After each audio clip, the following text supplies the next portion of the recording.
Hello students, today we will study about Arrhenius equation. Arrhenius equation is the formula for the temperature dependence of reaction rate.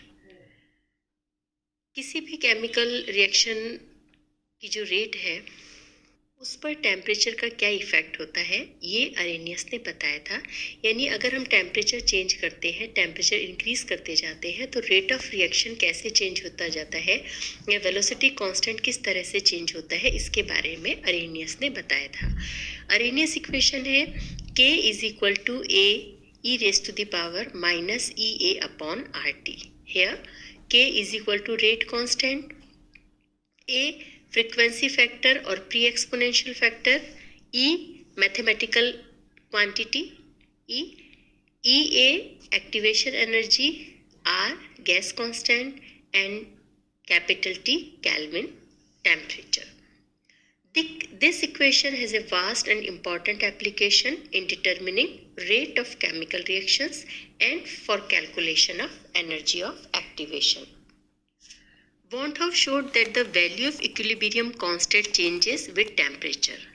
On this basis, he suggested that the logarithm of the specific reaction rate must be a linear function of the reciprocal of absolute temperature. Arrhenius extended this suggestion and gave his own hypothesis. According to it, all molecules of a system cannot take part in a chemical reaction. Second, it is only a certain number of molecules which react. These reacting molecules are known as active molecules. Third, the molecules which do not take part in the chemical reaction are known as passive molecules. Fourth, an equilibrium exists between active and passive molecules. Molecules active molecules है और passive molecules है. When temperature is raised, the above equilibrium shifts to the left. This increases the number of active molecules which are ready to take part in a reaction. Thus, the increase in reaction rate with increase in temperature is due to an increase in the number of active molecules than due to the number of collisions. Arrhenius ने बताया था इनके hypothesis के accordingly कि सभी molecules जो होते हैं वो केमिकल रिएक्शन में पार्ट नहीं लेते हैं। केवल वो ही मॉलिक्यूल केमिकल रिएक्शन में पार्ट लेते हैं जिनके पास में एक मिनिमम एनर्जी होती है और ये मॉलिक्यूल्स जो है वो एक्टिव मॉलिक्यूल्स कहलाते हैं। और वो मॉलिक्यूल जो केमिकल रिएक्शन में पार्ट नहीं लेते उन्हें हम पैसिव मॉलिक्यूल्स कहते हैं। एक्टिव और पैसिव मॉलिक्यूल्स इक्विलिब्रियम में रहते हैं और जब हम टेम्परेचर इंक्रीज करते हैं तो क्या होता है कि जो इक्विलिब्रियम है वो लेफ्ट में शिफ्ट हो जाता है। मींस जो एक्टिव मॉलिक्यूल्स है उनकी संख्या बढ़ती जाती है जिसके कारण से क्या है रेट ऑफ रिएक्शन इंक्रीज होता है। यानी जैसे हम टेम्परेचर बढ़ाते हैं इक्विलिब्रियम लेफ्ट में शिफ्ट होता है, means number of activated molecules बढ़ते हैं और रेट ऑफ रिएक्शन इंक्रीज हो जाता है। कोलिजन के कारण ऐसा नहीं होता बल्कि नंबर ऑफ एक्टिव मॉलिक्यूल्स बढ़ने के कारण से रेट ऑफ रिएक्शन इंक्रीज होती है। So the basic concept of Arrhenius theory is that the passive or non-active molecules becomes active due to the absorption of heat energy. Heat energy absorb करके जो passive molecules है वो active molecules में convert होते जाते हैं जैसे जैसे हम temperature increase करते हैं और इसी के कारण से rate of reaction increase होता है। ये अरेनियस ने बताया था। अब हम देखते हैं अरेनियस इक्वेशन का derivation. Consider the following reversible reaction. A plus B इससे C प्लस डी बन रहा है। यहाँ पर K1 forward rate of forward reaction velocity constant है इसका और जो K2 है वो बैकवर्ड रिएक्शन का वेलोसिटी कांस्टेंट है। So rate of forward reaction RF is equal to क्या हो गया K1 concentration of A into concentration of B। Rate of backward reaction RB is equal to क्या हो गया K2 concentration of C into concentration of D। At equilibrium, rate of forward reaction is equal to rate of backward reaction. Means K1 concentration of A, concentration of B is equal to K2 concentration of C into concentration of D.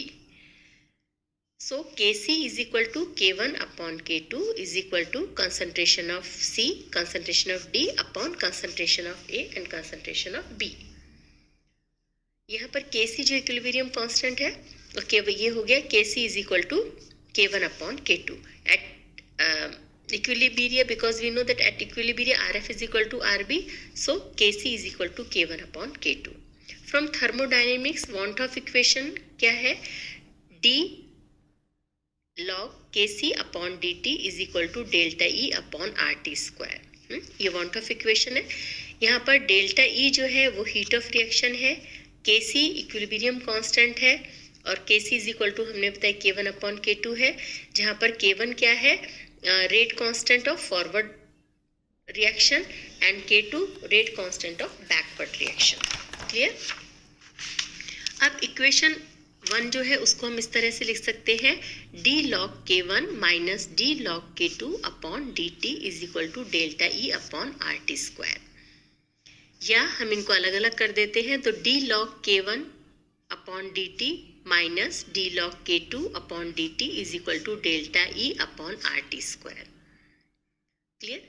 The heat of reaction delta E में be written as E1 minus E2. तो ये क्या हो जाएगा? Delta E की जगह यहाँ पर इसको अलग अलग कर दो, E1 और E2 कर दो, यहाँ पर E1 माइनस E2. तो ये हो गया d log K1 upon dt minus d log K2 upon dt is equal to E1 upon RT square minus E2 upon RT square. If E1 and E2 are assumed to be characteristic of the forward and backward reaction only, in that case d log K1 upon dt is equal to E1 upon RT square plus I. ये हमने और d log K2 upon dt is equal to E2 upon RT square plus I. It has been found that I is independent of temperature and equal to 0. So हम इसकी जगह क्या लिख देंगे? इसको हटा दो यहाँ से, तो ये हो गया d log K1 upon dt is equal to E1 upon RT square और d log K2 upon dt is equal to E2 upon RT square. ठीक है, equation number second and equation number third. Equation second and third were proposed by Arrhenius and are known as Arrhenius equation. यहाँ पर जो E है उसे हम क्या कहेंगे? एनर्जी ऑफ एक्टिवेशन कहते हैं. अब हम इन सेकेंड और थर्ड का इंटीग्रेशन कर देते हैं. Integrating equation second and third we get, integration करो इसका, log K1 is equal to minus E1 upon RT plus constant हमने यूज किया है A. ठीक है, और log K2 is equal to minus E2 upon RT plus constant A. The above equation can be put as, अब हम इसको किस तरह से लिख सकते हैं? देखो, इसको इधर ले जाओ राइट में, तो क्या हो गया? K1 is equal to A e raise to the power minus E1 upon RT and K2 is equal to A e raised to the power minus E2 upon RT. In general, ये क्या हो गया? K is equal to A e raised to the power minus E upon RT. Equation number 4. In equation 4 A जो है वो constant है. ठीक है, ये जो 4 नंबर इक्वेशन है ये अरेनियस इक्वेशन कहलाती है. ठीक है, ये इसका जनरल फॉर्म है अरेनियस इक्वेशन का. और यहाँ पर जो factor e raise to the power minus E upon RT is responsible for the marked influence of temperature on the reaction rate. और ये जो फैक्टर A है इसे हम क्या कहेंगे? Frequency factor of the reaction और कोलिजन नंबर. इसे हम प्री एक्सपोनेंशियल फैक्टर भी कहते हैं. Integrating equation 2 between proper limits. Equation number 2 को हम प्रॉपर लिमिट्स लगा करके हम इंटीग्रेशन करते हैं, तो हमारे पास में ये आ गया. ठीक है, यानी ये क्या हो गया? log K2 upon K1 is equal to minus E upon R 1 upon T2 minus 1 upon T1.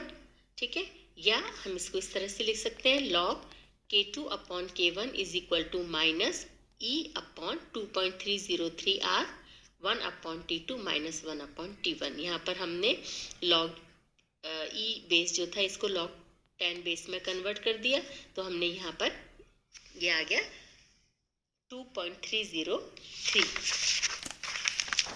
If we measure the velocity constant of a reaction at 2 different temperature, it is possible to calculate the value of activation energy from equation 6। ठीक है ना, यहाँ पर हमने, अगर हमारे पास में ये, यहाँ से हम एक्टिवेशन एनर्जी ई जो है वो कैलकुलेट कर सकते हैं।